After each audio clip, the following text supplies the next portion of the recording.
All right, I think we're live. Boilermaker fans, welcome into the channel. This is the Big Time Boiler, also known as Grant. It's been a few weeks now since we've actually live streamed on this channel. I've been a little bit lazy, having to do videos in my car, which is not the most professional thing ever. Yeah, so basically, some big news happened today.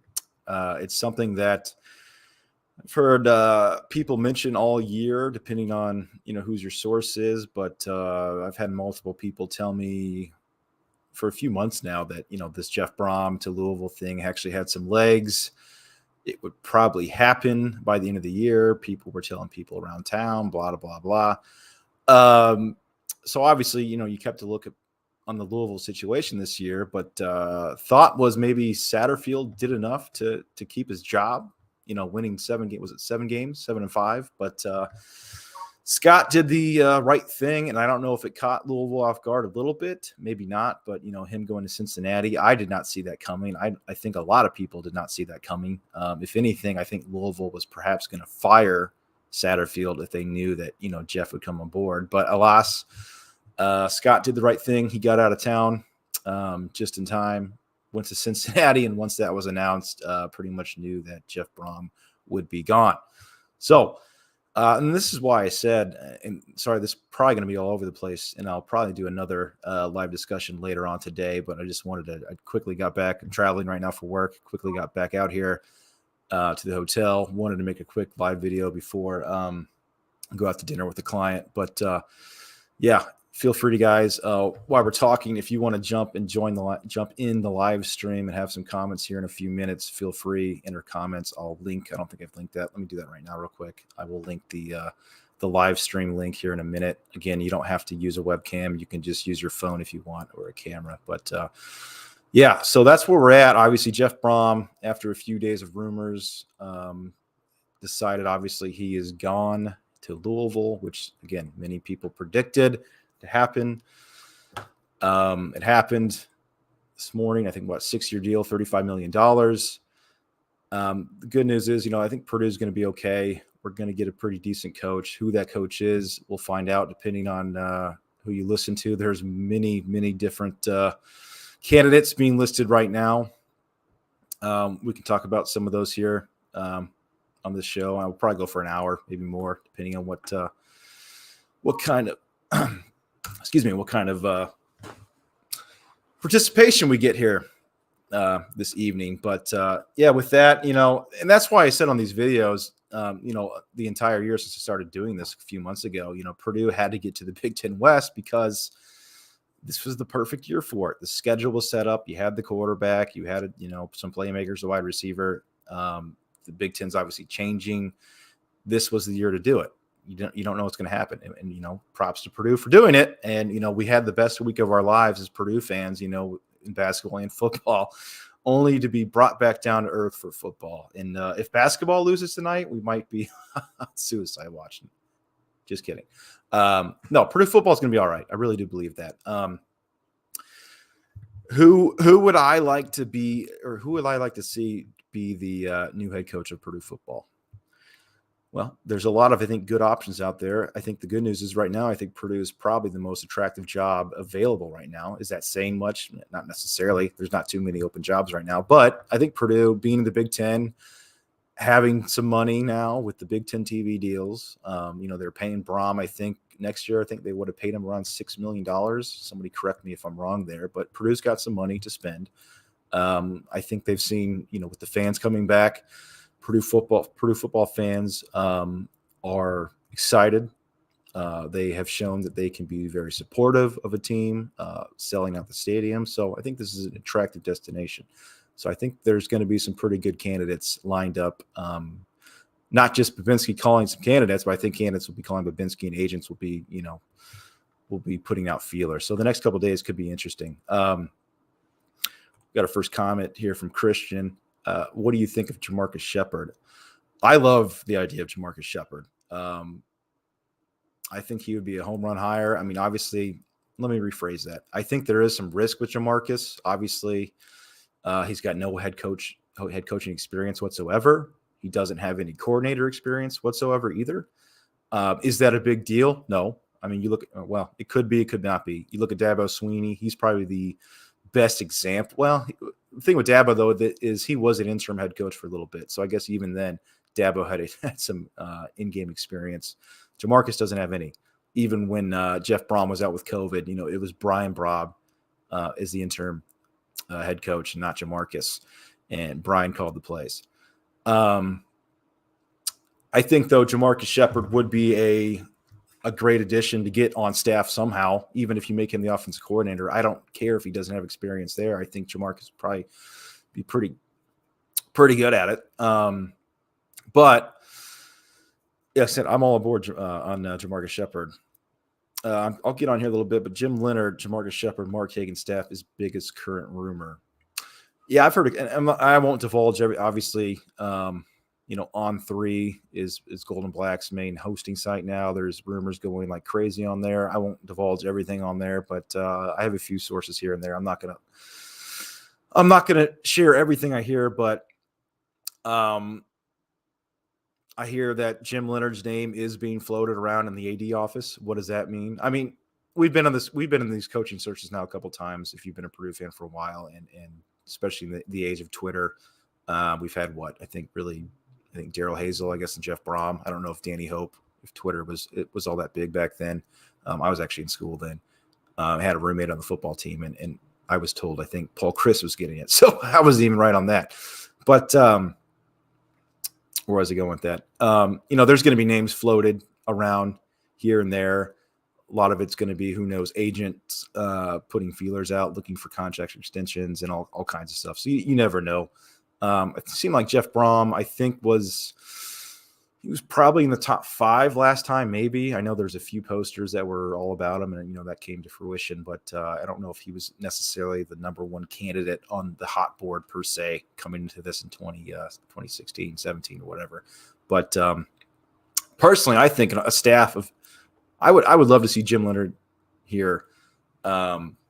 Personally, I think Jim Leonard would be a home run hire. I think he's pretty much had that Wisconsin job wrapped up.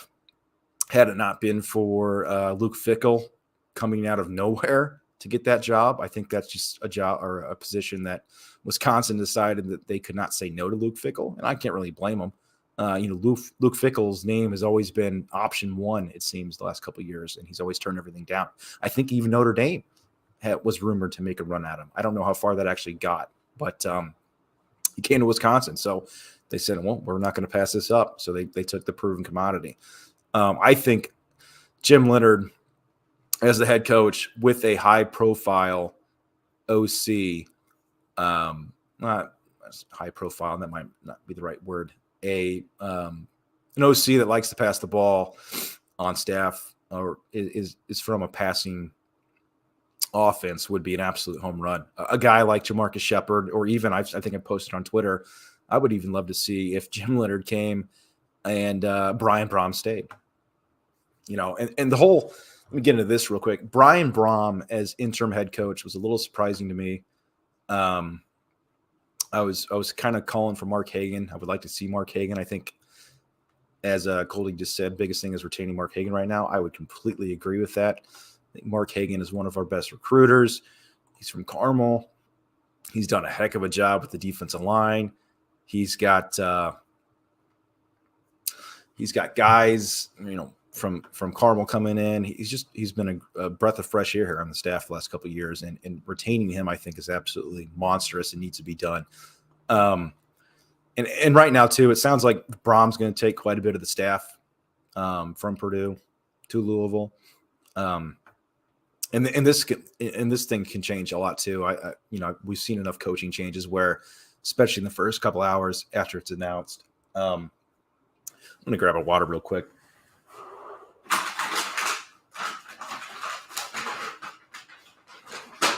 Sorry, guys, getting over a cold, but we've seen a couple, coaching situations come about where, it gets announced that a certain amount of staff's coming over, but they actually, this guy's coming, and it actually ends up they don't come. And that's especially true too if they actually stay at this current school they're at for a little bit longer.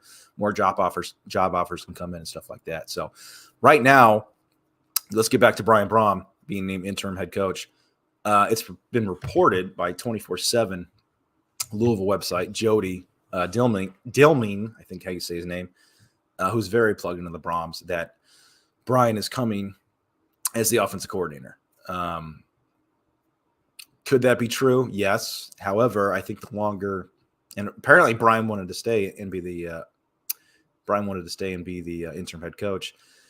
And there's also rumors that Brian maybe wants to get away from the Brohm family tree, if you will, and kind of make his own way. So a Jim Leonard coming in here, who apparently is friends with Brian Brohm. I think they played at Buffalo together.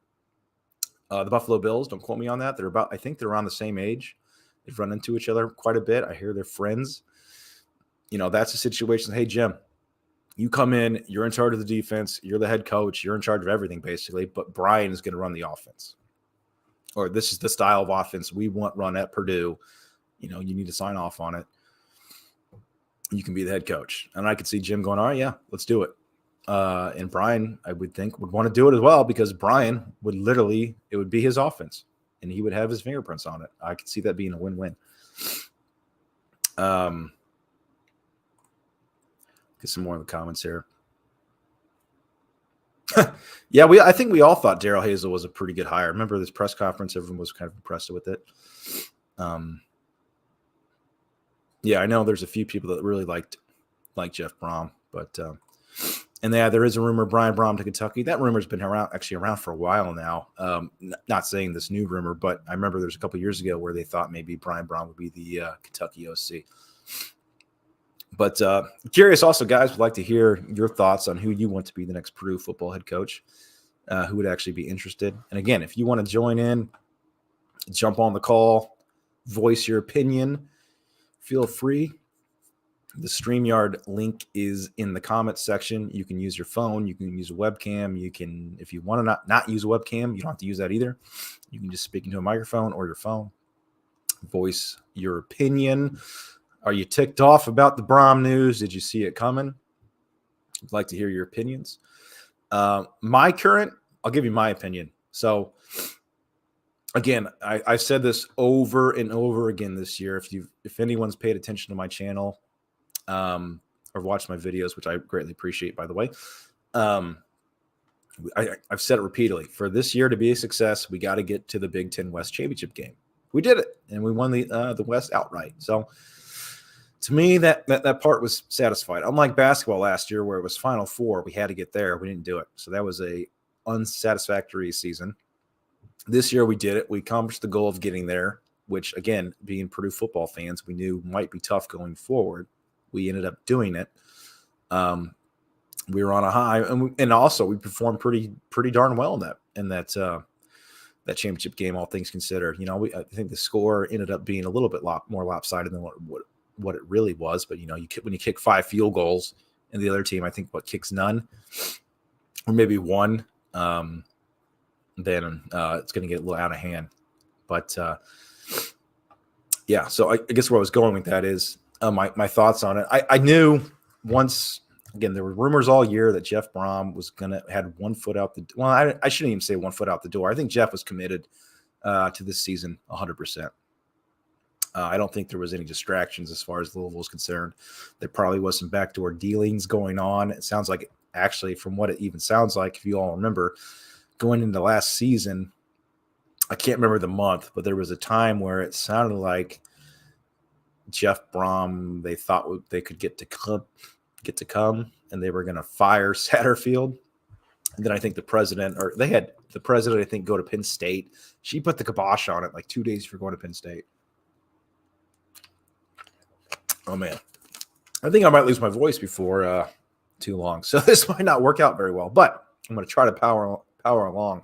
I think Purdue football is going to be all right.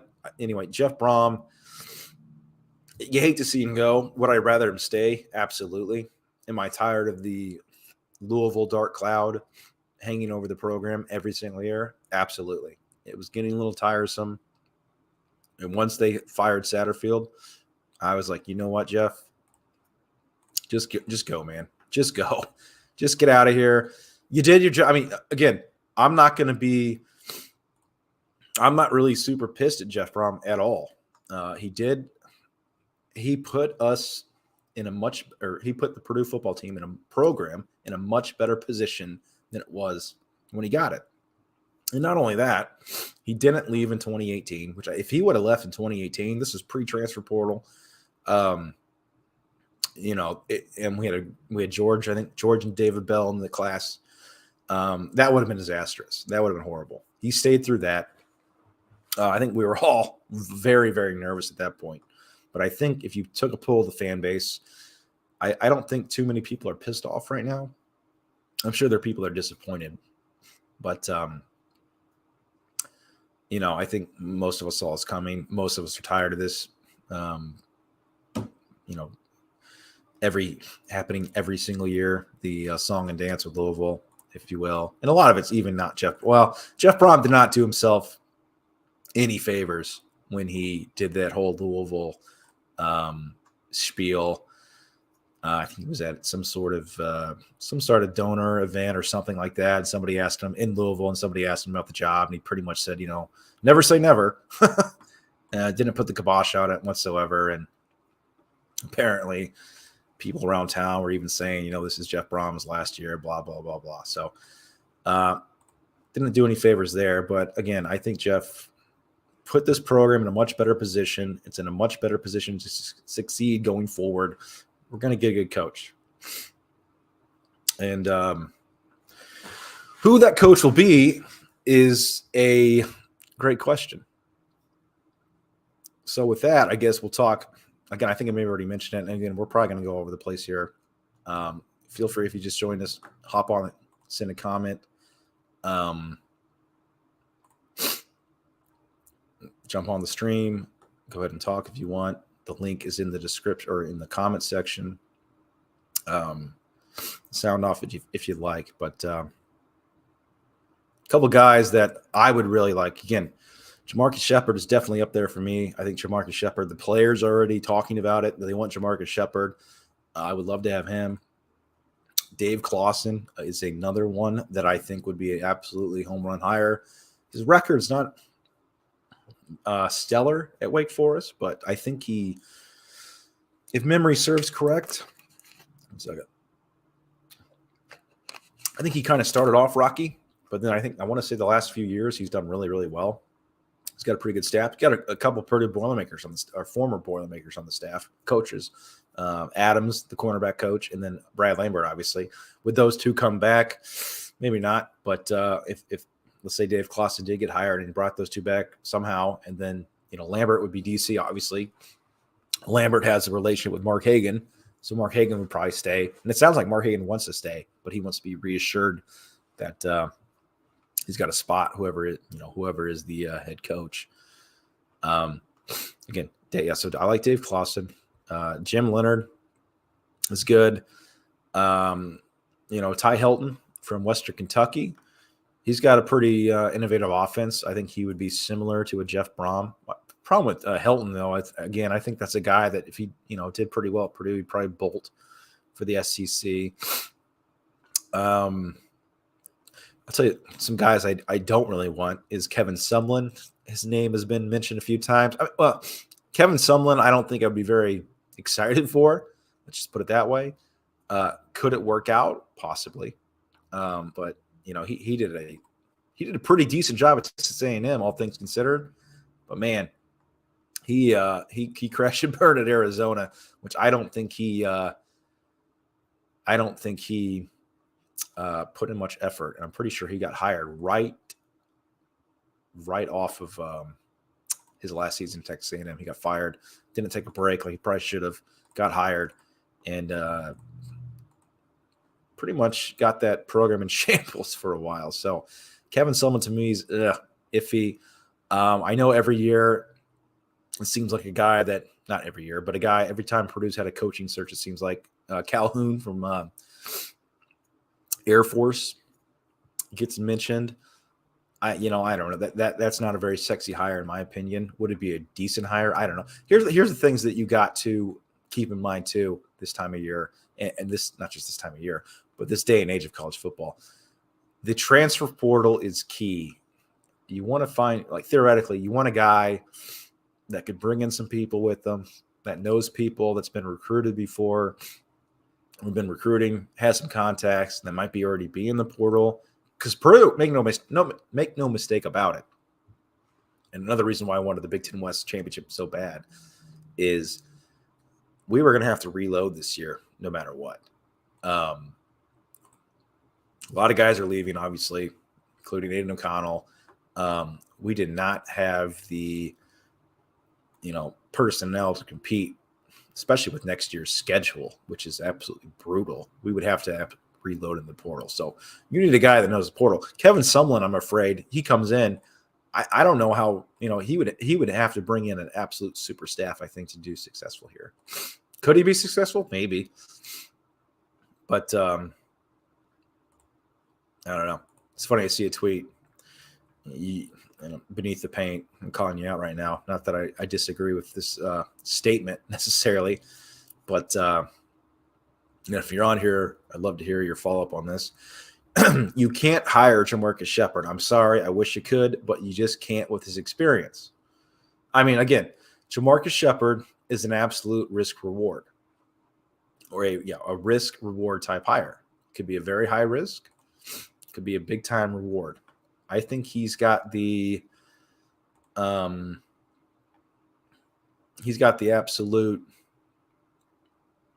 what's the word? Charisma. He's got good leadership qualities. Players love him. I think he'd be pretty successful here. And I think he's got good contacts too. But yeah, he's not been a play caller. And I don't know. I think he'd be a hell of a recruiter. I think he's probably our best recruiter. He's been our best recruiter on staff the last few years. He wasn't here this year, obviously. Shepard and Hartline are in the same tier. Yeah, I would agree.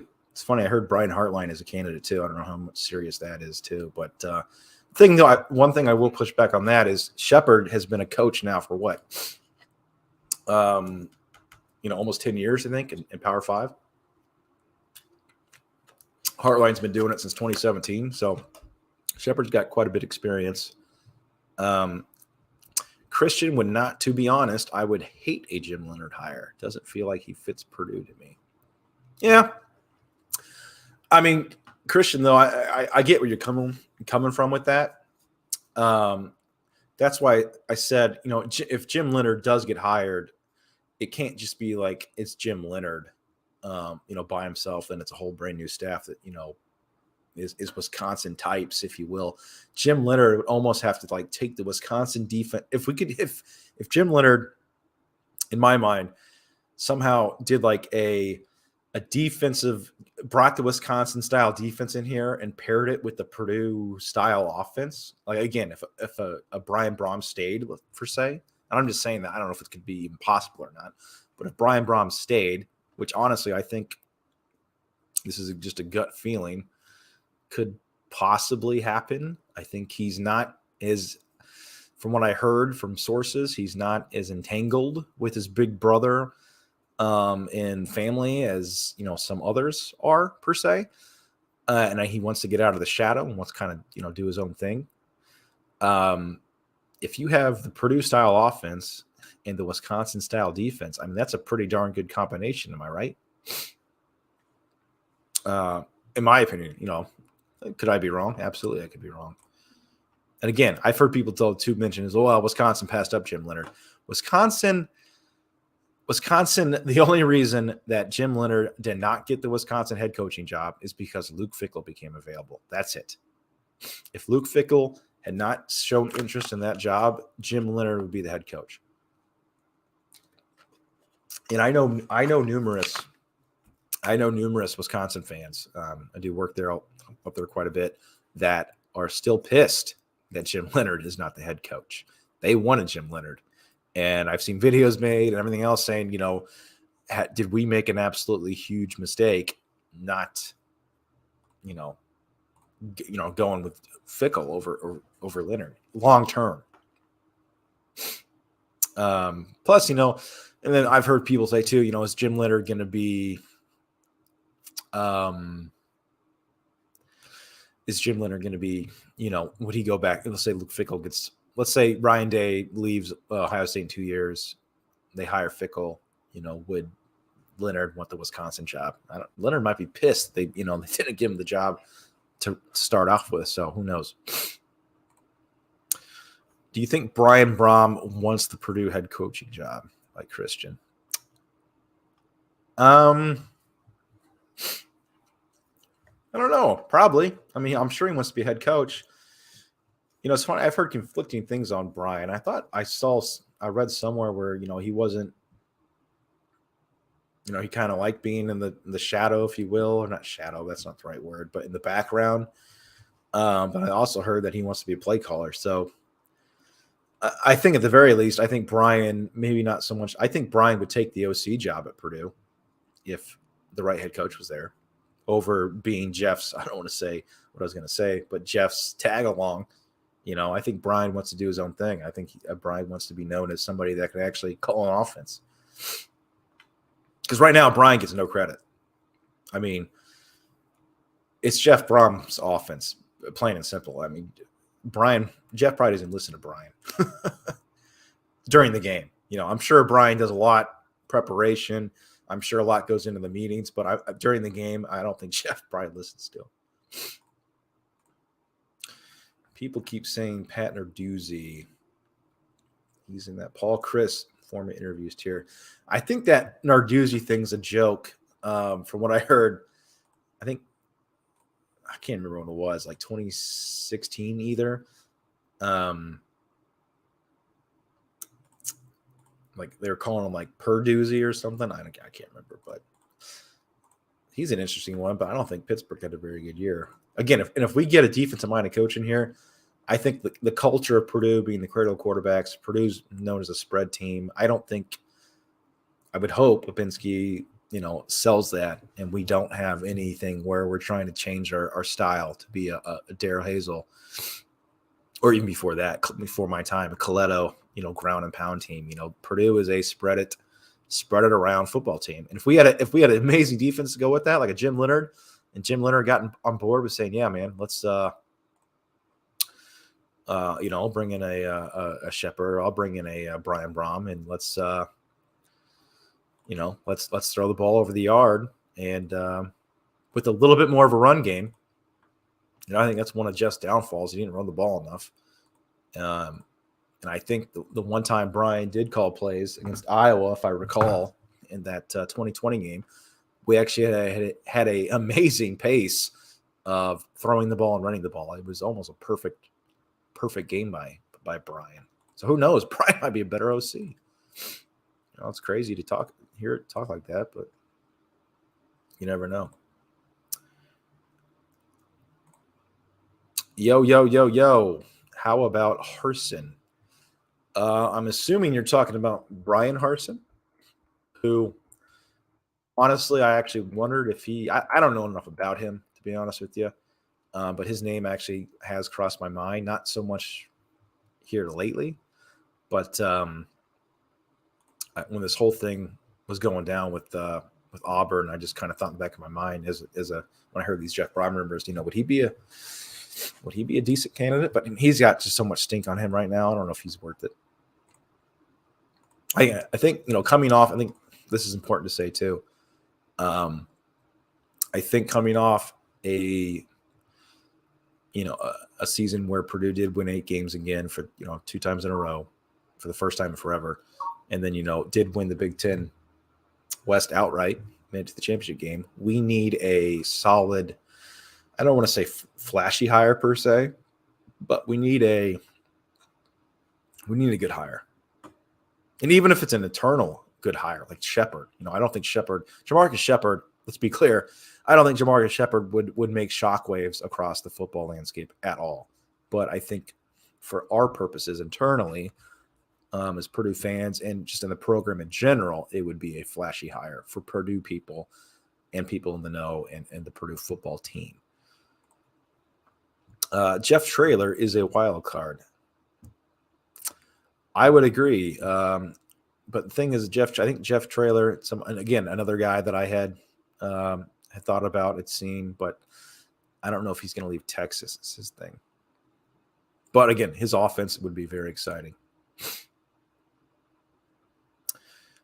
Mike Elko. Yeah, he's been good at Duke. How old is Mike Elko?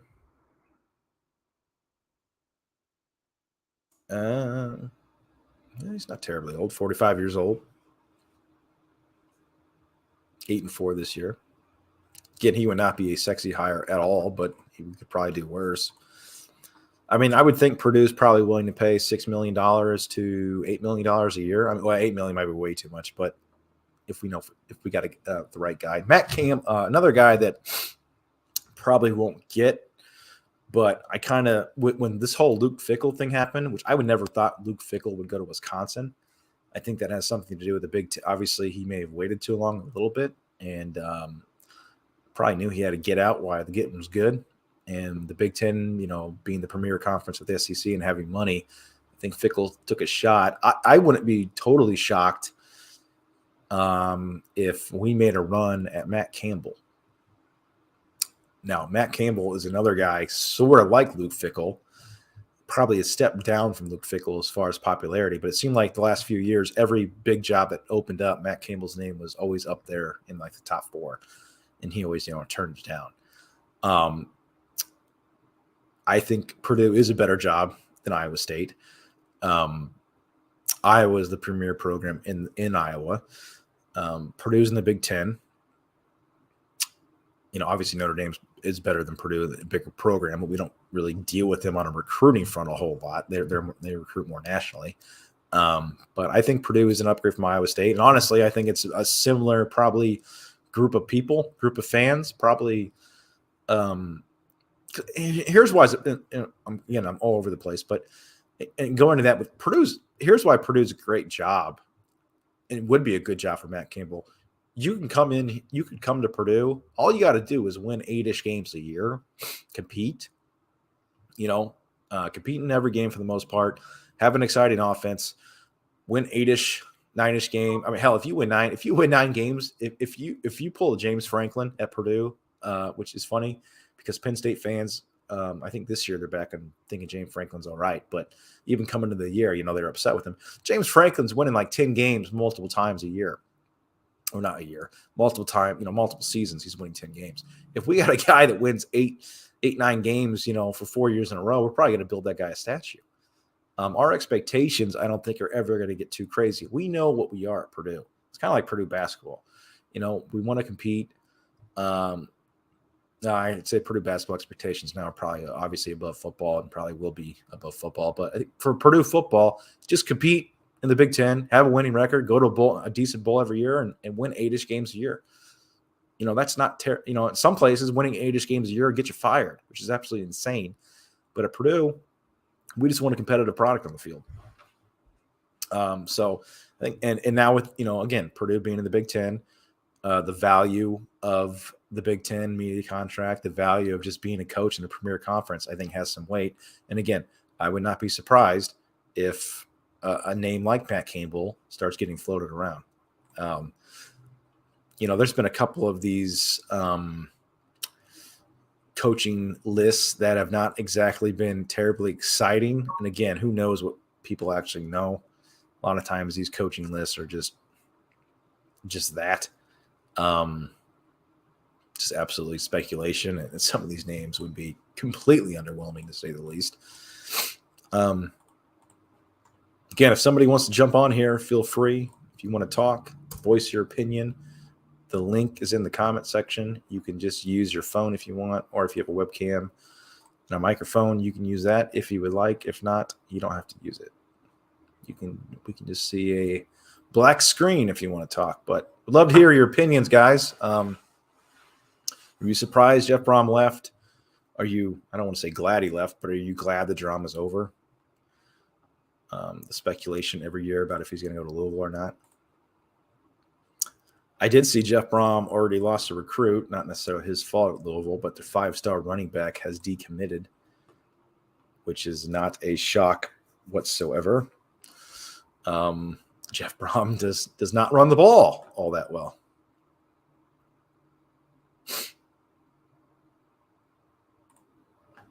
Big Ten Ted, my friend, welcome to the channel. What's the future for Purdue at quarterback? Elamo, Allen, or transfer? Well, Ted, that's a great question. As of today, I don't know. The worry is that, Brady Allen, would he go follow Jeff Brohm? It sounds like Jeff Brom's probably going to get a transfer quarterback at Louisville. It sounds like the Western Kentucky quarterback will probably be a prime candidate. Will Brady Allen, who's from Southern Indiana, follow him there? Possibly. So to be continued. It might be a situation where Elamo, who actually almost entered the transfer portal in the spring, he just sticks around and maybe he's quarterback by default. But hey, we got our first guest on the line, Christian. What's up, man? I probably did not expect a child on this, but how's it going? It's all good, man. What's going on with you? Well, kind of expected Brohm to leave at some point, but I don't know. Doing good. So are you not surprised, to say the least? Well, I mean, there was a part of me that thought, Brohm's like going to be different than all the rest of the coaches, and be a Purdue guy for life, but that's just like a pipe dream, you always kind of thought he'd leave. Yeah, yes and no. I honestly do believe, though. I think the one job that, he would have left for is Louisville, and I'm not sure he would have left for many other jobs. Yeah. This doesn't really. Oh, sorry. No, go ahead. I don't know. For me, you've probably said this, but I don't know. I still really like Brohm, and I still think no one should change their views on Brohm because, I mean, to me, I don't know. He just felt like a Purdue guy. He felt like someone that really just embodied what we're about, and yeah, I have no bad feelings toward Brohm myself. No, I think it's a great point, and I don't know if I've actually mentioned that enough on this podcast here so far. I think I really don't have any ill will towards Brohm right now. I think I've said it on Twitter that he's been here 6 years. He did, he transferred the program from a absolute bottom feeder to a respectable program. He has been as you said, almost like a Matt Painter type as a coach. Unfortunately, he just was a star at Louisville, and he's like a first family of Louisville, and that shadow just wouldn't go away. But yeah, as long as Brohm has doesn't pick apart our entire roster, not that everybody would go there, but I guess we'll see if our opinions change here in the next few weeks. Yeah, it is worrying about that. I mean, Brady Allen, I could 100% see him go over to Louisville. But yeah, you can see that. I just hope Mockabee stays. That's my. Yeah, that's the first thing I thought about was Mockabee. I think he is because he says Purdue was his dream school or whatever, so it makes me think he's going to stay. So, yeah, but he's I don't know, engineering major too, and that's another thing I think people need to realize. When Brohm, when he came in here, we had the transfer portal did not exist, but the grad transfers did, and a few Western Kentucky guys followed. Going from Purdue to Louisville for football, I would argue Louisville's a step down anyway to some extent. But for football, as a player, that's not an upgrade. The ACC is not a better conference than the Big Ten. You're not going up a level. If anything, you're at the very least you're going, sideways. But I would say it's going down. So, it's you're going to be on TV less at the ACC. Well, yeah, and I mean I don't know how committed academically everyone is, but it's certainly a step down in academic wise. And yes, thank you for saying that. I meant to say that as well too. It's not. I would say it's about 3 steps down. Yeah, when it comes from academic, it's not even close. Well, yeah. So that's another good point. But, yeah, I wasn't even thinking about Jamarcus Shepard, but I just I'm on Instagram and I see all the players are like Jamarcus Shepard. I don't know. That's just me. I would love him as a hire. I mean, his recruiting is ridiculous. I mean, you got Rondell Moore, David Bell, Milton Wright. I mean, the amount of recruits that he's gotten. I mean, I think I don't know if it'll happen. He's only a wide receivers coach right now, but I would love that hire. I think he's. I think officially, I have to look it up. I want to get it right. I think I know he's the passing game coordinator. I think though he might be the assistant head coach. Oh, well, I guess I'm wrong. I think that's part of the reason he left. And one would think, if you're into conspiracy theories, maybe that's why he left, to get some experience if this ever happened. Yeah, associate head coach / passing game coordinator / wide receivers. Yeah, well, the thing is I always said, like, at Purdue we've got some amazing, or I don't know if we will, in a little bit, but we had some amazing, like, offensive coaches that aren't Brian Brohm or Jeff Brohm. But when Brohm was there was no way you could move up, because you're not taking Brian Brohm's spot, and you're certainly not taking Jeff Brohm's spot. 100%, and you're never calling plays with Jeff Brohm. Yeah, like people like Shepard. I mean, he is, an amazing offensive mind, and you'd think that people would want to take him, and obviously Washington did. And you'd want to move up. He seems like an ambitious. I'm sure he wants to be a head coach. Most people. Oh, yeah, I love Jamarcus. The more I think, you know who Jamarcus actually reminds me of, and his personality is a little bit like this too. Deion Sanders. He's the more sane Deion Sanders. Yeah. He really is. He's the less known, because obviously Deion is his prime time and everybody knows Deion, but he's like Deion Sanders energy, less crazy. The more stable Deion Sanders, I think, is probably the best way to say that. I think, I don't know if we're gonna get Shepard, whatever. I think we need like an energetic, young, like, person, because Purdue's never gonna be the biggest recruiting, and I think we need some sort of edge. I think we do need like a sexy hire, because just straight recruiting, I don't think I mentioned Mike Elko. I don't think Mike Elko is going to be a world beater in the recruiting game. I agree. Or I don't know. I think maybe Jim Leonard will be. I'm not sure, but yeah, I don't know. Big Ten Ted's still on here. He might give his opinion about Jim Leonard. I think he's up around that area. He might know more than us, but I agree. I think we need a sexy hire, not even a Dave Clawson. He might be pretty decent, but that's not exactly a sexy hire either. I don't know how much that really does. I think it's a good hire, but got anything else? Christian got a few other people here. Want to jump on? No, that's about it. Thanks for. All right, man. I appreciate you getting on. I appreciate. Hopefully, we get some answers here in a few days. Yeah, that's for sure. Thanks, man. Yep. Thanks.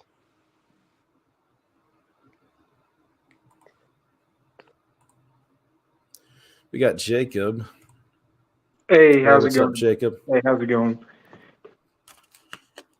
I've been commenting in the chat. I had to get ready. I was doing something, so I just got the opportunity to get on. But you going to the game? What? You going to the game? No, I live in Tennessee. I'm just. Okay. I just got the jersey on for. I gotcha. Rep them. But anyway, it's been a crazy couple days with all this going on. I haven't been able to think. I've been having finals going on and Jeff Brohm all at the same time. So the Jeff Brohm craziness going on. So. Yeah, were you surprised that this happened, or was it more of a? I'm surprised at how it happened, because I knew Satterfield was on the hot seat coming into the year, but after he won a few games, he started winning a bunch of games. I was like, oh, we'll be good. And then Monday morning, I wake up. I've been following because I follow all the coaching vacancies. Cincinnati, Yep. For some reason, they hadn't hired anybody yet, and I knew they had lost out on the Deion sweepstakes and Alex Gowash and Brian Hartline. And I woke up Monday morning, and I was like, oh crap. Yeah, I was like, oh crap, here we go. I was the same way. I remember seeing that post on 3 like 9 o'clock. Usually I check it first thing in the morning, but I even check it at 9 o'clock. I'm like, oh shoot. I woke up and I saw someone has added me in some chat I'm in. You all are losing your coach, and I saw the ESPN alert for Cincinnati hire Scott Satterfield. And good on Scott, because Yeah. like I said, I've had people in my ear the last few months saying that, Jeff Brohm is a foregone conclusion gone to Louisville. And Yeah. then, Satterfield started out bad the season, but as you said, he started winning some games, and I thought he was safe. Yeah. And then I thought that maybe they were going to fire him, but I'm like, how are you going to fire a guy at 7-5? And then Scott pretty much put the middle finger up and said, all right, man, I'm out. I'm going to Cincinnati. I'm guessing they told him you're not going to be here like whenever your contract sort of runs out. Yeah, and he's like, I'm going to look around. I'm going to look around. He wanted an extension. This actually did happen. He had a meeting with the AD, wanted an extension. The guy said no, basically, and then he just found a job, and Cincinnati was there, and he got lucky. Yeah, I don't think he's a good fit for Cincinnati, though. I don't either. I know App State fans. I know since I live down here, like App State. Well, I don't know any personal fans, but I've read sort of what they're not really happy with their coach, he was previously Purdue's O-line coach. Yeah, Sean Clark, right? Yeah. They're not too happy with him, and they were kind of hoping that he would come back. Realize he made a mistake going to Louisville, which he kind of did, but that's beside the point. Yeah. Yeah, we'll see how. Yeah, because Cincinnati's not going to be. Louisville fans are crazy. Their expectations aren't. Well, that's another conversation. But Cincinnati fans are pretty close to that as well. So yeah, if Scott wins, 6 games there next year, they're going to want him out the door probably already. Yeah, I mean, because if you made a playoff, you're going to be looking for that high again, And they've pretty much, outside of old Tommy Tuberville, every coach they've had, they've had a coach promoted, and then they've had a coach pretty much not miss a beat. And if anything, Rich, Kelly, Luke Fickle, that's all 3 big names that are all at. Brian Kelly. Brian Kelly's another name that even started there. Yeah. Yep. Oh, and D'Antonio too. D'Antonio, forgot him. Yep, D'Antonio. So that's kind of a coaching factory. And yeah, you're right. I think Satterfield's a pretty good coach, but I think he belongs in the South. Yeah. But if you had a choice and you had the decision up to you, who would be your dream hire, or most realistic dream hire, I should say? Realistic. Okay, I'm going to do my top 3 I would want and my top 3 I wouldn't, and then I'm going to sort of go into like beyond or like over ecstatic hires, Okay. Yep. I build 3 realistic right now. Number 1 would be Jim Leonard, because I feel like he could build the staff, bring the credibility in the Big Ten. Like, I feel like he could place other position coaches to leave from other schools to come to Purdue. And I feel like he'd have an inroads for some of those Wisconsin linemen, Wisconsin D linemen type thing. And I feel like he'd be the most likely to retain Mark Hagan at the moment.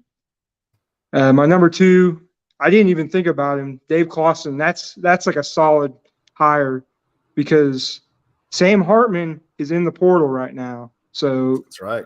He could bring Sam Hartman here. Number 3, I'm gonna go. Let me think. I'm gonna do a tie between Matt Campbell and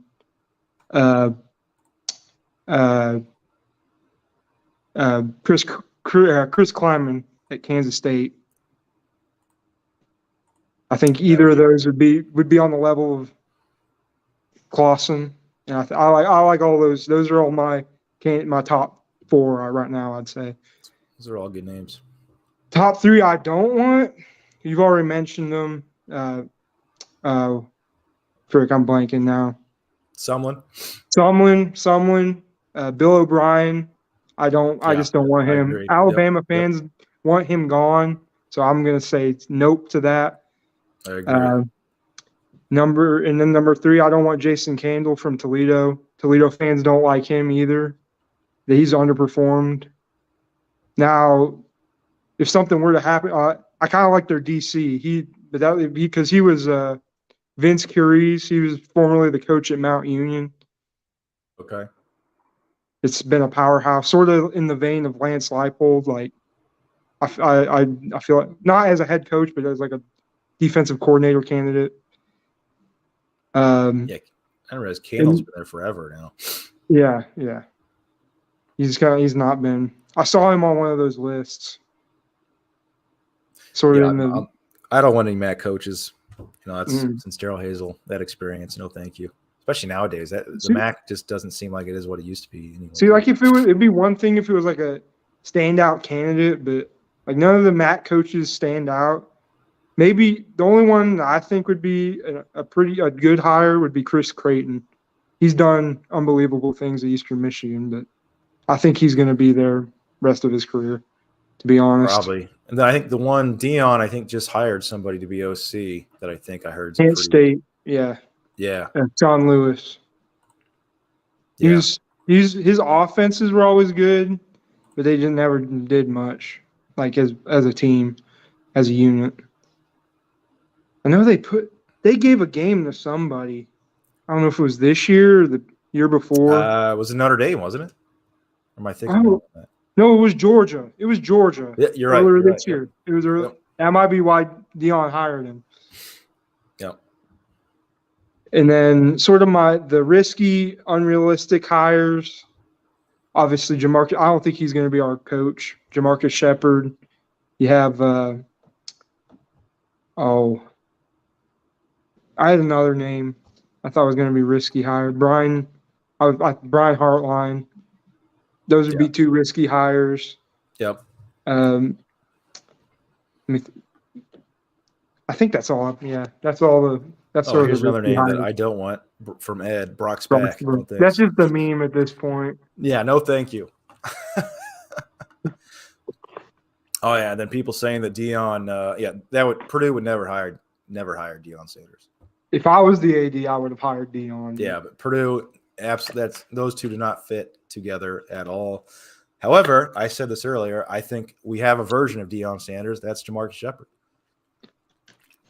He's the more stable Deion Sanders personality type. Purdue needs someone that's like big on NIL, like pushing that is in the program, because like the old ways that worked 10 years ago aren't going to work anymore, like that old time. You're going to have a guy for 4 years that don't fly.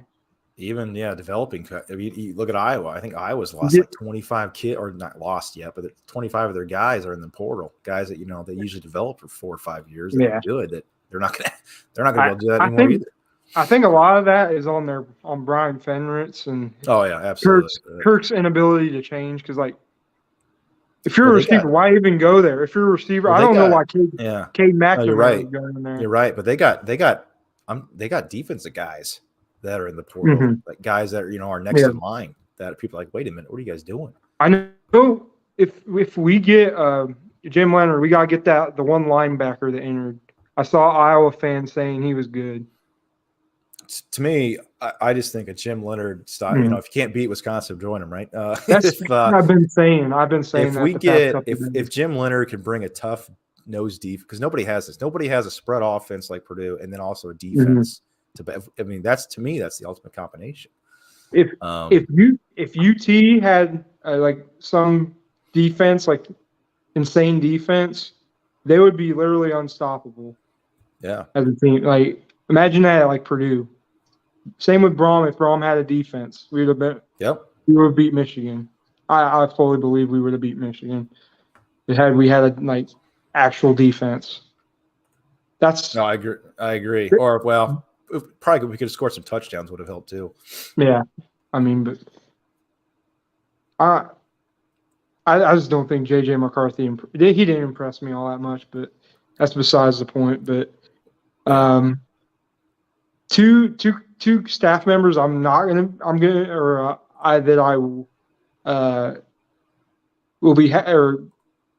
how would I word that?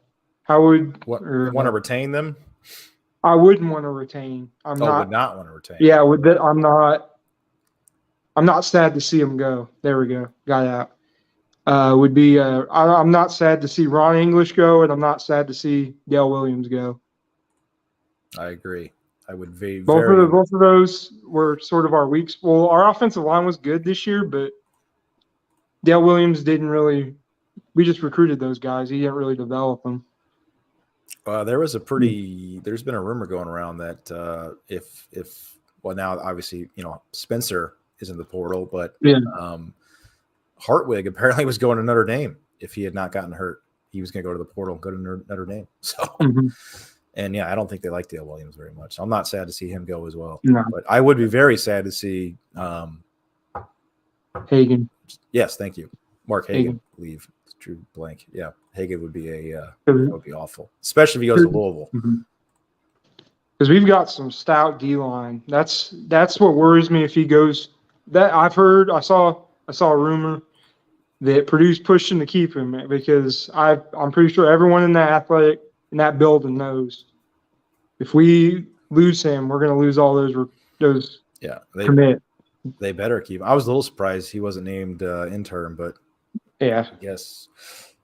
Yeah, what are your thoughts on that with Brian being intern? I mean, a lot of people were on the message boards were pissed about it, and it kind of shocked me at first. If he's leaving, that's kind of it's iffy. But like, if you don't really want to follow Jeff, then hey, maybe it works. Maybe that gets Aiden and Charlie to play in the bowl game. Yeah. Maybe it keeps some guys around for a little bit too. Yeah. Keeps the team more invested.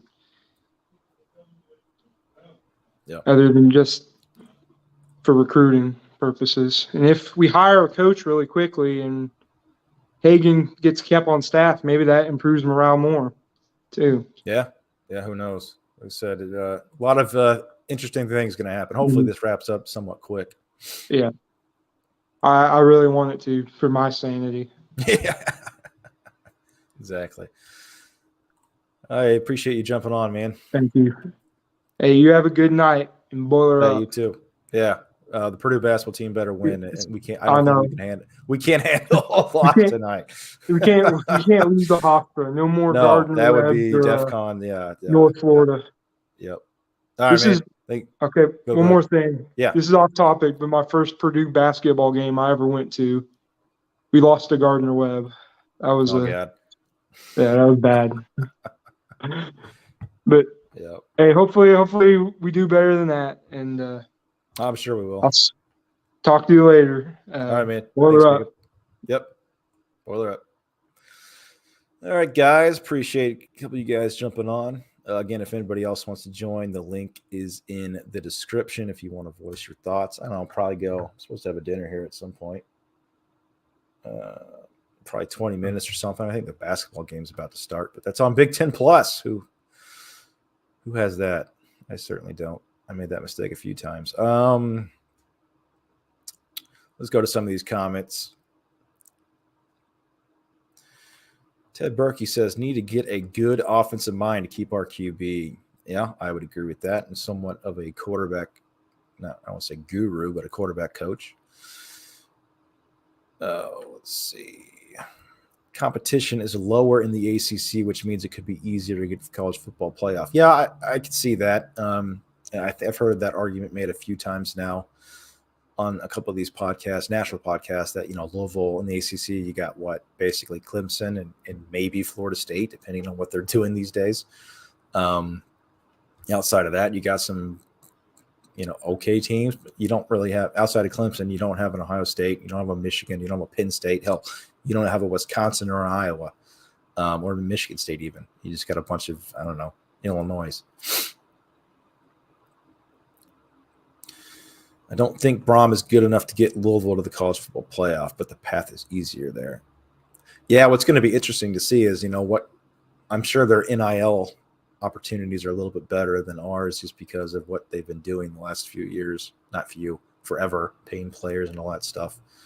But Jeff's gotten better too, but Jeff's not a perfect coach. Let's be honest. Purdue, Jeff's driven a few of us mad with some of his play calling, and he's got some work to do. There's no question about that. Jeff Brohm wouldn't know what to do with someone other than Brian taking his orders. That's a good point. I don't know. As we talked about, the offensive coordinator in Jeff Brom's offense is just is basically almost a research position. Probably not much input on game day. It's Jeff Show 100%. Salbot says absolutely no on Clausen. Yeah.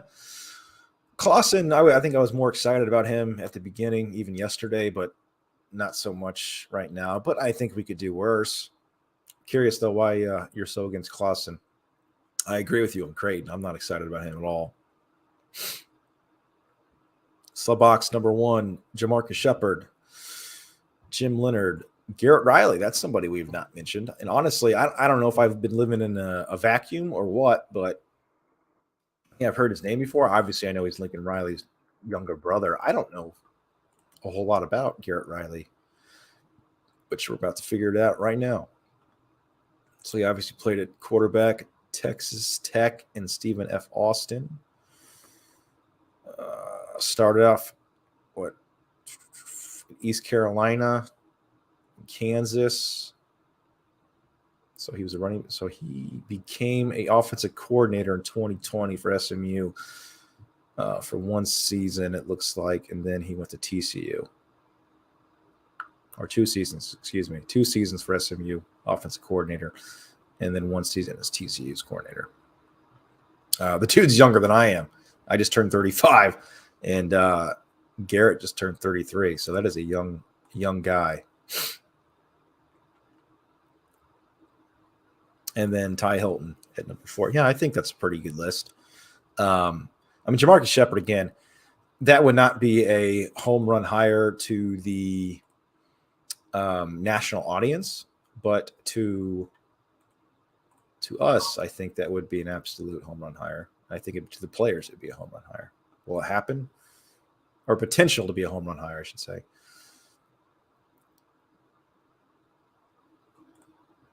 With it being 12 teams, college football will be easier to get into. Yes, it will. Jeff Brohm has real program management problems. I'm hearing some things on that too. Although don't believe everything you read. I think some of those rumors are not correct, but there are some issues. We saw it on the field. The team's got some discipline issues, multiple personal fouls. Jeff Brohm loses it himself quite a bit here and there. Dan, they need. Happy Rays. They need to get a big time hire, Garrett Riley or Dan Mullen. Dan Mullen is an interesting one. That is one that I forgot to mention. I think Dan Mullen would be a good hire. He did not do well at Florida at all, but he had a very good run at Mississippi State. I actually was on team Dan Mullen back in 2016-17. The last time we were trying to get a coach, Jeff Brohm became the winner in that. But I was really wanting Dan Mullen, who looks like he's from Pennsylvania. I was curious I know he's in Mississippi State, obviously. So he was at Notre Dame for a year, 2 years, Bowling Green, Utah, 2 years, quarterback coach, OC I didn't realize this. He was the OC at Florida from 2005 to 2008. He became the head coach for 8 years in Mississippi State. Did very well there. Went to Florida, not so much. Dan Mullen is 103-61, good winning percentage, and he's 7-3 in bowls. So and he's only 50 years old. We could do a lot worse than Dan Mullen.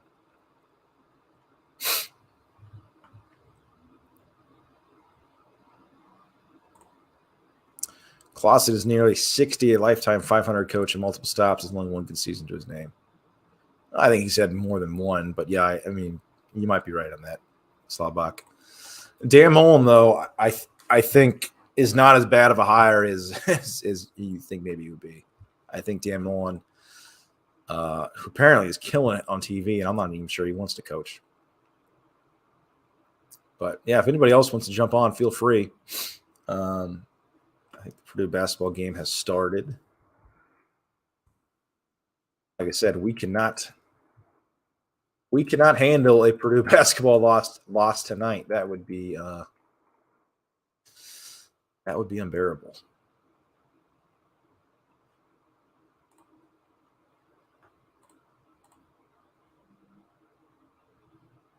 again, a guy that's let's talk about some players that I really don't want to lose. Devin Mockabee would be first and foremost. Would love to have Devin stay on the team. I don't think he is going to leave, but he's one. Brady Allen, our defensive line recruits. I mean, there's just, and again, going from Purdue to Louisville for Jeff Brohm makes sense, and it only makes sense because Jeff Brohm, he's the chosen child, from the chosen family of Louisville. If this was, I don't know, I'm just going to say a name, Kevin DeBoer. Let's say Kevin DeBoer, who absolutely I would love. Kevin DeBoer would probably be my dream. I don't even think I could call it realistic at this point, but a dream, not so realistic, semi-realistic hire would be Kevin DeBoer. Let's say if Kevin DeBoer coached Purdue, there'd be no way in hell Kevin DeBoer would leave Purdue for Louisville. It would not happen. The only reason that Jeff Brohm is going to Louisville is because he is the chosen child.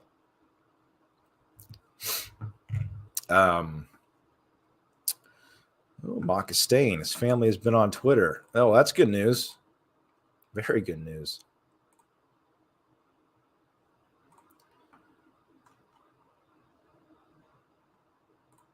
Yeah, don't want to lose Mockabee. We finally get a running back. We don't want to lose him. I agree. DeBoer would be great, but yeah, it's never happening. I think if he did not sign an extension yet, this is only his first year, I think, at Washington. But if he did not sign an extension, he's about to. I think he's from. Be wrong on that, but I think he's from the Pacific West. He's from South Dakota, so he's kind of from that area. But yeah, he's been Fresno State. He's been in Illinois though, in Eastern Michigan, and he's spent quite a bit. He's either in the Midwest or he's out west. So, but yeah, I don't think he's got his overall record. It's 90-11, 17-2 in the NIA playoffs.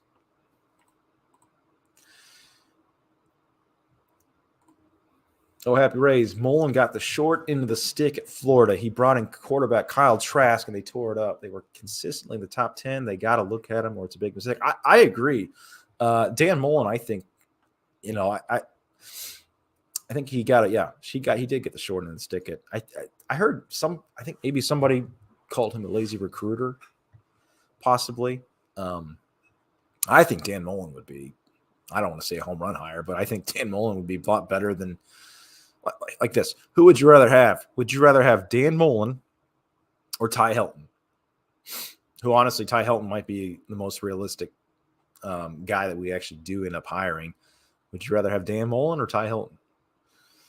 I mean, I think Dan Mullen would be able to bring in a pretty decent staff. That's the other thing. We would have to bring in a pretty good staff. But again, if you're going to ask me who my number one most realistic candidate, and would love for this thing to, go the way that I guess possibly most realistically it can go, I would say probably, again, a Jim Leonard with an offensive coordinator that throws the ball around the yard, like even Brian Brohm. I think a Brian Brohm, Jim Leonard combination would be pretty sweet. Is it going to happen? Yeah, probably not, but it'd be cool. Oh, sorry. You buzzed out there.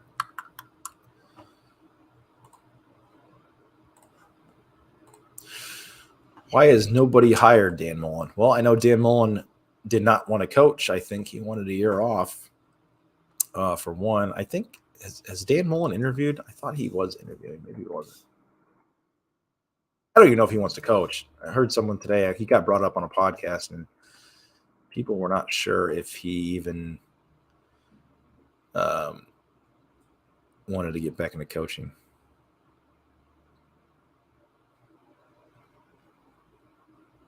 But yeah, well, what's his record at Florida?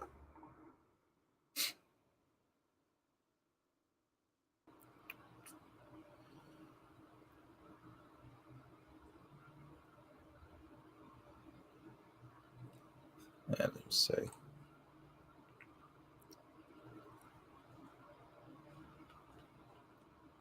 There we go. He went. Geez, Dan Mullen went 10-3 at Florida, 11-2, 8-4, and then he had a one pass season at 5-6. I mean, yeah, that's obviously 10-3, 11-2, 8-4, and 5-6. I mean, that's 34-15 at Florida. It's not like he was a disaster.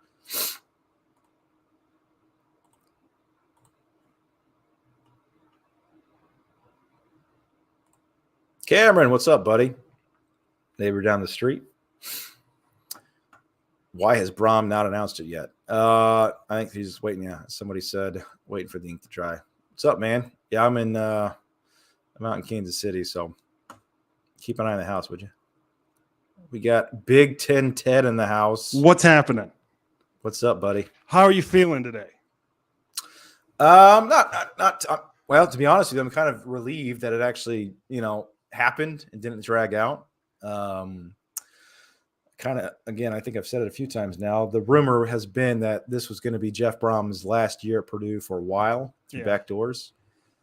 Worst kept secret, though, in college football at least the last couple of days, if not the last couple of years, that he was bound for Louisville. But you kind of mentioned it before. I've kind of been watching in and out here over the last hour or so, is the Brian Brohm situation where he kind of wants to venture off from the family business, so to speak. And I love the more I don't know if I was retweeting something you said, or because I know you originally said it on Twitter, the Jim Leonard and Brian Brohm combination.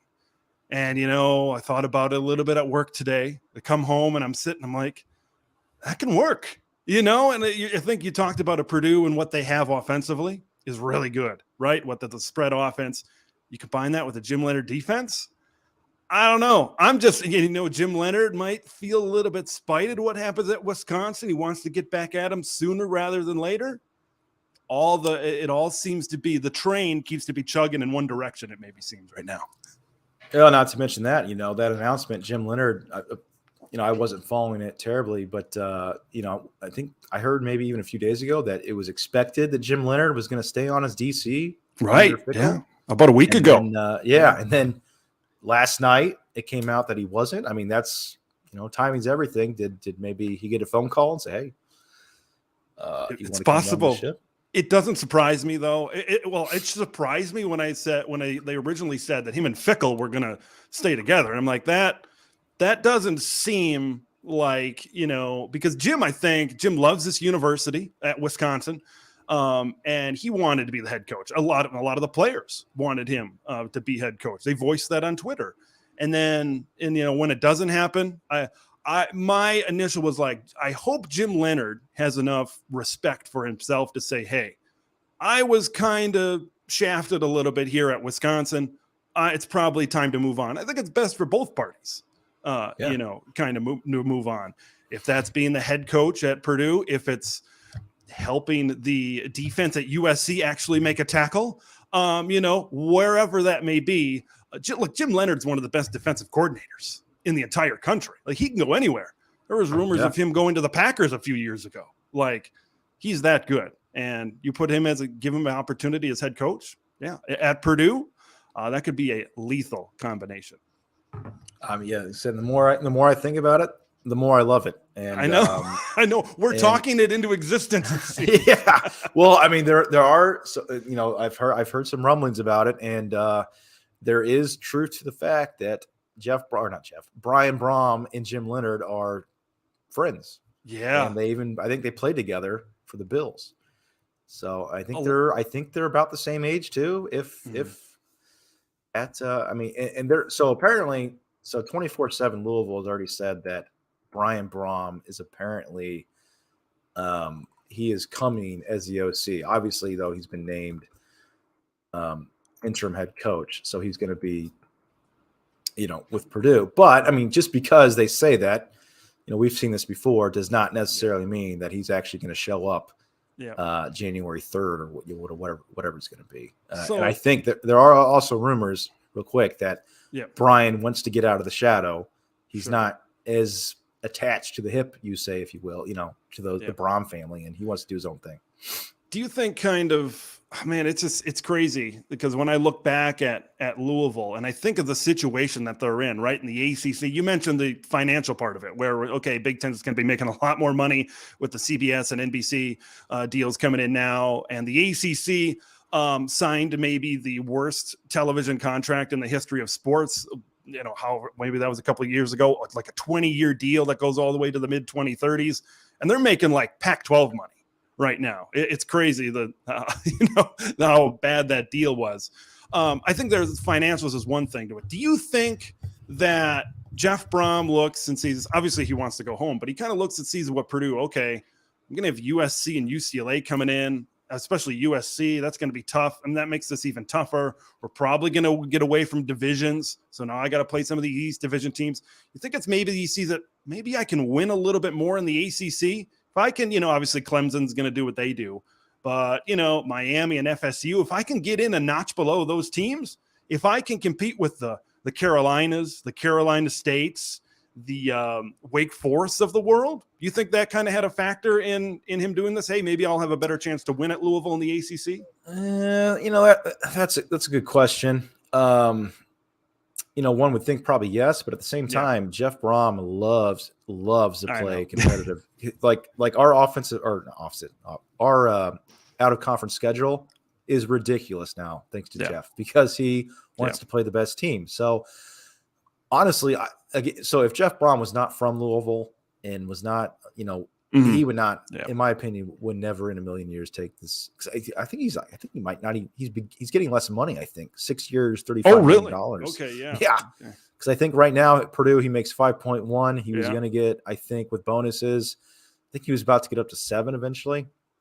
So I think he's not making any more money at Louisville. Oh my gosh. That's crazy. I'm not even sure if Jeff Brohm himself is 100%, sold on going to Louisville. I think it's more to do with the family and everything else. Just going home, that kind of thing. Yeah. Wow. That's crazy. Shut up. So yeah. I thought like Louisville was in a situation. I thought I saw that on Twitter somewhere. They're like, I think they said, oh, we don't have enough money to shell out for a big name, $8, $9, $10 million. But I thought they were sitting somewhere around maybe 6 or 7. But it sounds like to me, based on what you just told me, that's new information for me. It sounds like Jeff Brohm goes, I want to come home to Louisville, match what I'm getting at Purdue, and I'm here.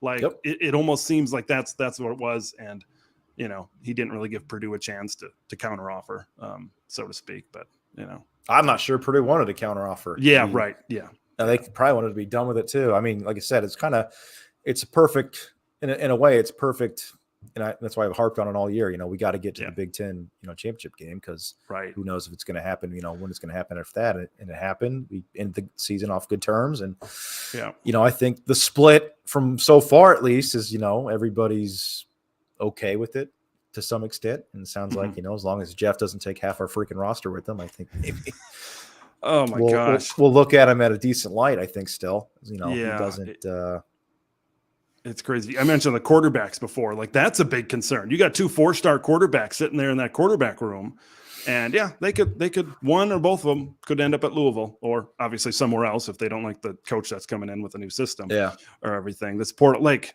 I'll just briefly mention this, but what's going on at Iowa is just insane, especially the players that are on defense. Like, where are you going to go that's better than Iowa? Where are you going to go that's a better coordinator than Phil Parker? Like, that just boggles my mind. That's correct. Yeah. Offense, you understand, but defense, like, defense, what? That makes no sense. Like, what's going and one thing, this is a whole different conversation with this transfer portal. How many guys are we going to see, jump in just to test the waters, see if they can get some money, and then how many are going to beg to come back in, a few weeks? So who you kind of mentioned some names. I'll kind of leave on this. So you mentioned some names, Dave Clawson and other kind of names out there. One name, it's just something, just floating it out there. What about Gus Malzahn? Okay, he's done a decent job at UCF. He's kind of got that offensive mindset that might work at a place like Purdue. And he was kind of run out of town at Auburn when he was winning, 8-ish games a year. How would you feel about the Gus bus making its way onto the train tracks in West Lafayette? I'm glad you mentioned that name. I forgot to mention that. That's a name that's been on the boards a little bit. One that the more I think about it, I guess the less, the more I would welcome it a little bit. I think I could think you could do a lot worse than that. Guess he's a winner. Everywhere he goes, he wins. And I think he could bring it pretty good. That's the other thing. I keep saying this, but we need a guy that's going to bring in a good staff. It's not just about the one guy. You need a whole, you need 10 guys. You need connections, especially with the transfer portal. Yeah. So I don't know. I think some people don't like it in the comments, but again, we could do a lot worse than some of these. What do you think about Dan Mullen? Oh my gosh. Mullen, the way he left Florida. It's just, you kind of look back. I kind of followed that. That was a very interesting exit, so to speak. Just some of the stuff he was saying, back in 2020. And I just remembered, he was talking about playing at a bowl game. Like when they lost that bowl game, was it to Oklahoma, maybe the Cotton Bowl? I forgot what it was. And he made excuses saying, oh, this wasn't Florida, opt-outs and everything. He's just, he's an interesting guy. I can see why they wanted him on television. He's kind of got a personality that kind of suits that. He did good at Florida. And then you kind of go back to his days as the OC at Florida and the OC at Utah, doing Urban Meyer's thing.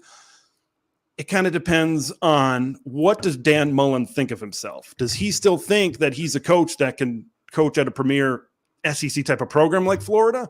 Or is he willing to check his ego at the door and saying, okay, I'm going to rebuild the Purdue Boilermakers? I think it all depends on what his attitude is. Not only this Purdue job, but any other job.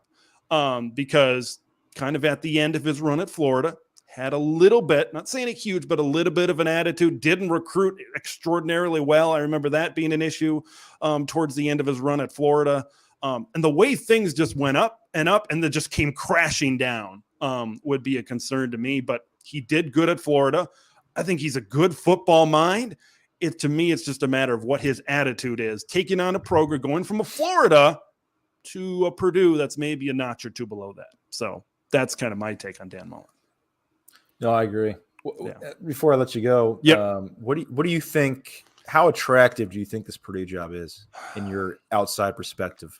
In the past, it's been, and you mentioned before, you don't want any MAC coaches, Carl Durrell or Daryl Hazel, I should say, not Carl Durrell. I'm thinking of the other black and gold. The Daryl Hazel experiment.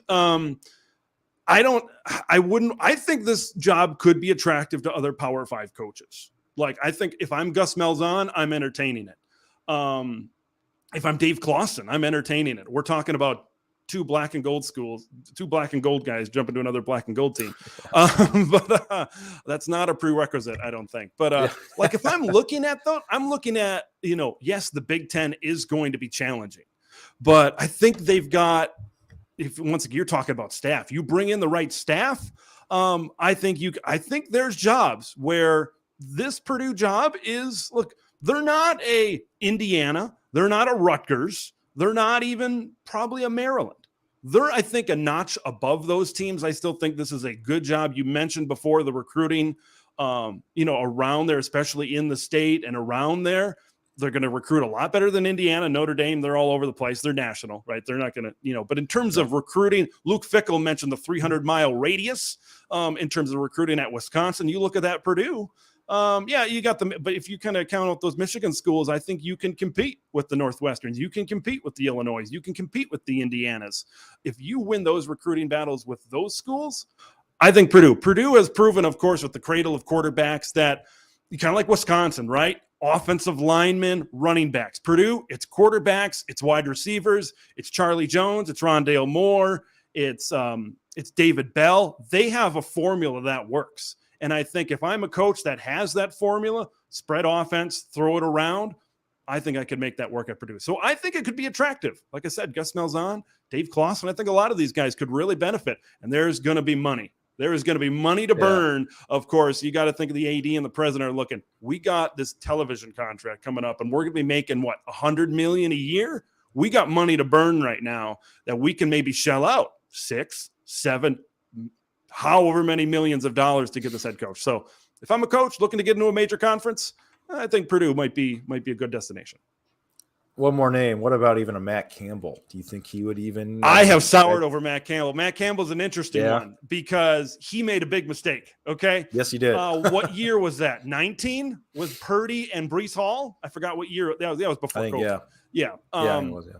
Okay. So 2019, he was the hottest coach in the country. You're coming off. Did they make it to the Big 12 title game, or they were somewhere in there? I forgot. Remember, but yeah, it was a 9 wins, 10 wins, whatever it was.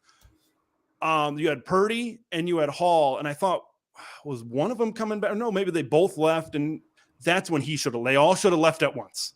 That was as high as you were probably ever going to get at Iowa State. And I think he thought maybe the jobs weren't great. He's like, well, I can do better. I think Matt Campbell, combining a couple of guys there. Matt Campbell got a little greedy. I really think that's what he got. I think he maybe looked at the land. I don't know what jobs were available then, but I think he might have looked at the landscape and think, maybe I can hold out for Ohio State or Notre Dame. And he was never really going to be in the conversations for those jobs, but I think he got a little greedy. And he held out a little too long. And now he's just a 6-6, 7-5 type of coach. Now he's back to being an Iowa State head coach. That's just I'm looking at his record, and it's Yeah. First of all, he makes about $4 million a year, and his record though is not as good as I thought it was. I think he's a good coach. I just think I hope he has fired his agent since then, because I don't know if his agent or if it was him, whoever is making those decisions, whether to take a job or not, that was the time. Like when you're at a school like Iowa State, you got to know, okay, I can't win 9 to 10 games every year at Iowa State. I'm going to go down. I'm going to come back up. Maybe, at that point, when you're at that high at a school like Iowa State, you got to go. And he didn't. So, maybe he'll make a lateral move at some point, but unfortunately, I think he missed his window, and now a lot of schools are kind of souring on him. So, yeah, you could be right. Well, so appreciate you having me. Guys. Yeah, man. If you guys aren't subscribed, check out Big Ten Ted on YouTube. Does a great job. Appreciate it. 10.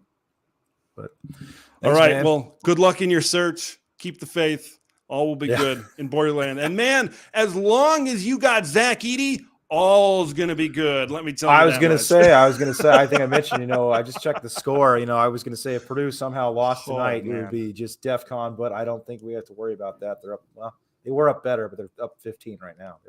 Remember when Iowa's football defense was forcing all those turnovers? I made a video that said they're the unicorn of college football. Zach Edey's the unicorn of college basketball. He's the how do you defend a 7'4" guy that's athletic and can shoot a decent jump shot? Wow. I don't know. And then, sorry, I'm getting off track here, but they've done with Braden Smith, was he Indiana Mr. Basketball, I believe? He was, yeah. At the point guard, the freshman there. And then who's that? Fletcher Lawyer. I think he's a 3-point shooter.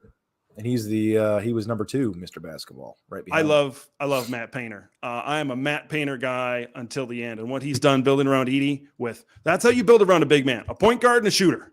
And they've done, we got to drive and kick, get it to the big man. And the big man has to be able to kick it out to the 3-point shooter. They've done a tremendous job. And they're so unselfish. Yeah. That's the key too.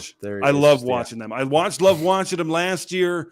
With Ivy Stefanovic out there on the 3-point arc. And it's just, in today's day and age of college basketball, it's not necessarily like it is in the NBA where you got to have talent. It's building a good team kind of around you. Like a team that I watched recently when Indiana played North Carolina. North Carolina's got a lot of talent, but they haven't been doing so hot as of late. Yeah, they're a mess right now. I don't know if they're built necessarily. Well, quite frankly, they were a bit of a mess last year too. They just got on a lucky run. Right. Yeah. So anyway, good luck with the rest of your stream, and I'm sure we'll see you down the road. Thanks, man. All right. Thank you. Thanks, Ted. Again, that's Big Ten Ted. Great guy. Got great content on YouTube. Check him out. Covers all the Big Ten. Actually, he was one of my inspirations to start this channel. So,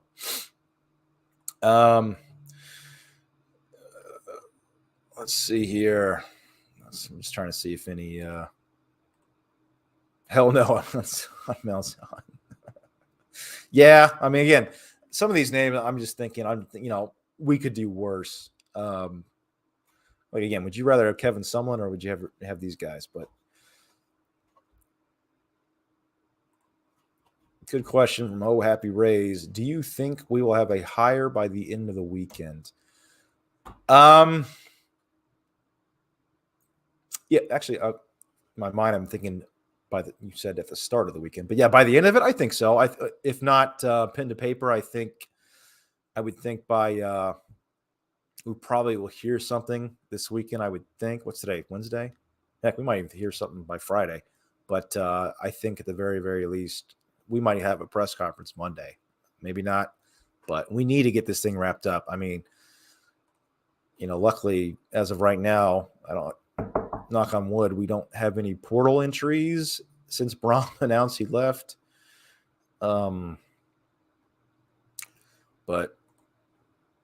that could obviously change. But we need to get a new coach in there. We need to, get things settled. Cameron, you said, I don't know if you're still on here or not, but you said something interesting. And why was he recruiting last night and saying he was staying? Don't like that. Yeah, I mean, I think all coaches do that. It's kind of a weird thing about college football. I don't know how they do that with a straight face. They kind of use some of their words, get creative with their words. But the fact of the matter is, apparently, Cameron and I, not to give our locations away, but we live in Hamilton County. Both went to Westfield. There's a player at Westfield, Dylan Thieneman, who's younger brother of I can't remember their first names for some reason, but the Thieneman boys that played at Purdue. Jeff Brohm apparently told Dylan, his parents, that he was going to be the coach next year. Now, did he say that as of right now, I'm going to be the Purdue football coach next year? I don't know what he said exactly, but he said that he was going to be here next year. So, I mean, would you call that lying? I mean, I don't know. Do these guys purposely stay out of it and have their agents do all the work so they can lie? Who knows? But it'll be very interesting to see. I think Louisville's got a pretty they got a top 25 when they did. Now they just lost their 5-star running back, but they have a pretty good recruiting class. I'm just looking at it right now. Let's see how many guys they got. Yeah, I guess they only have 13 commits. They definitely have some room to get some players probably if they need to. Hopefully they don't take any of ours. We got a pretty decent recruiting class ourselves. I don't think it's like ranked all that high, but we got some studs in there I would hate to lose. And that's why Mark Hagan, I think, who did the most work on this recruiting class, would be an absolute travesty to lose him, because apparently he wants to stay. So we need to do everything in our power to get him to stay. Not we, but Purdue. Yeah, ours is ranked 39th, and we have 19 commits. So I'm sure we're going to lose a few. I know the quarterback, from Florida, Kendrick Gilbert, I think, was Kentucky. Not bound, but there was some talk about him, going there to do NIL. Cajun Brown, the good running back, man. Hopefully we can keep some of these guys and keep players on the roster. Good comments here, guys. Keep coming. I'll probably be on for a few more minutes and jump off here. Might have another video, maybe later tonight, depending if anything breaks, which I don't think it probably will, or tomorrow. But it's I'm starting to lose the voice. It's too bad the bowl game has become basically not a story. We finally get a good bowl game in Florida, and it doesn't matter if we don't have any players. Yeah, you're not wrong about that. That's another good reason why it would be good for a coach to get here and get some positive news. And hopefully, apparently one of the reasons why Brian Brohm is interim head coach, because Aiden O'Connell and Charlie Jones are going to play if he's there. So we'll see if that's true or not. But hopefully maybe Brian Brohm can bring some stability. Brohm burned bridges in Central Indiana last night. Yeah, I mean, hopefully not. But, I mean, if Mark Hagan goes to Louisville, he won't be let me read the comment. He won't be recruiting that area anytime soon. That will be interesting to see how heavy he recruits Indiana. I mean, that's another thing why I don't want Mark Hagan to go there, because if he gets Mark Hagan on that staff, Mark Hagan will absolutely be in Central Indiana. But, yeah, I think Jeff Brohm probably did not do himself any favors with his recruiting. But I mean, I guess he's still under contract. He's doing his job.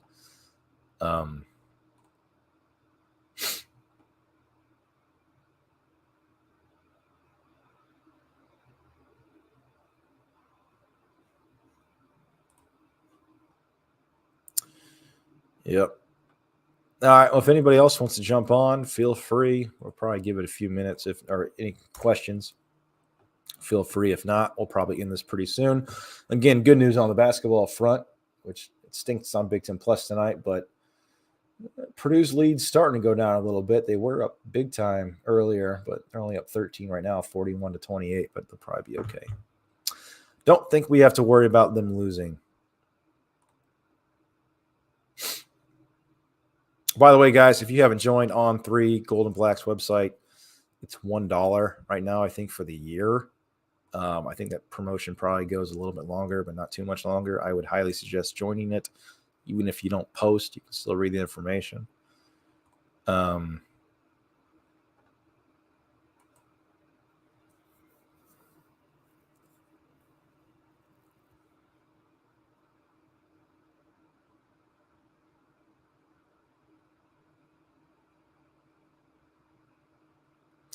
Yeah, this whole Brohm thing is going to be interesting. Again, especially if he goes to Louisville. He's almost like a plant, if you will. I mean, just imagine that you're in that situation. You're at a job, that we get a new job, or we're part of a team that gets a new contract with somebody and we have to stay behind. It's not exactly a great analogy, but how do you not naturally, if you're going to end up somewhere else, how do you not naturally kind of recruit to that place, not the place that you're at? I mean, that's got to be almost, I don't want to say impossible, but that's just humanly hard to do that. Yeah. All right, guys, I think with that, I'm starting to lose my voice. Again, we'll probably do this here eventually soon too. If you're not subscribed, please subscribe to the channel. Helps these videos get to larger audiences. Yeah, with that, boiler up. Hopefully we have some news soon. One